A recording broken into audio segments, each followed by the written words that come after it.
C'est donc le moment de récolter les pommes de terre et de voir ce qu'on va manger ce soir. Pour info, on crève de chaud.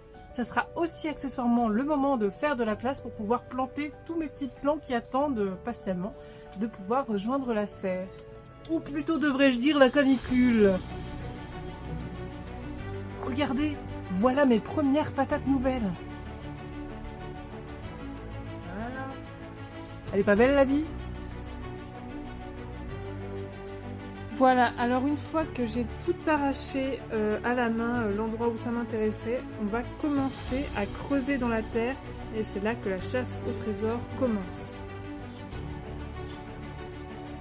Elle est belle. Voilà, là je viens d'arracher le premier pied. Maintenant je vais creuser un peu avec mes petites mimines pour voir ce qu'il y a en dessous. Magnifique récolte de pommes de terre nouvelles en cultivant des pommes de terre en sac dans ma serre. Voyez plutôt le résultat. Je n'ai récolté que 30% de mon super sac. Et voilà. Donc on a des belles pommes de terre qui sont quand même d'un calibre plutôt pas mal.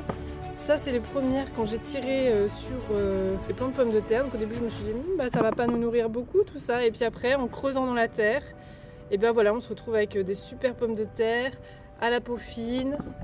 Franchement je pense qu'on va se régaler ce soir.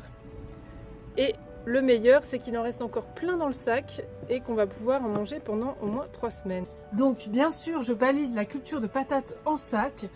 Alors il faut savoir qu'elle ne pousse pas dans le foin, hein, elle pousse vraiment que dans la terre, donc c'est pour ça que c'est une pomme de terre. Donc peut-être que j'aurais eu plus de récoltes si j'avais été avec de la terre plutôt qu'avec du foin. Comment on récolte nos pommes de terre nouvelles? Eh bien c'est très simple, on attend qu'elles fleurissent et dès qu'elles commencent à finir de fleurir, bim, on récolte.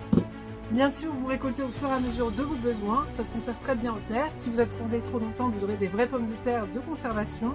Là, la particularité des pommes de terre nouvelles, c'est qu'elle a la peau vraiment toute fine. On peut même l'éplucher avec la main. Ce qu'on se dit, c'est qu'une pomme de terre vieille qu'on a laissé germer quelque part donne 1 milliard de pommes de terre. Donc c'est génial.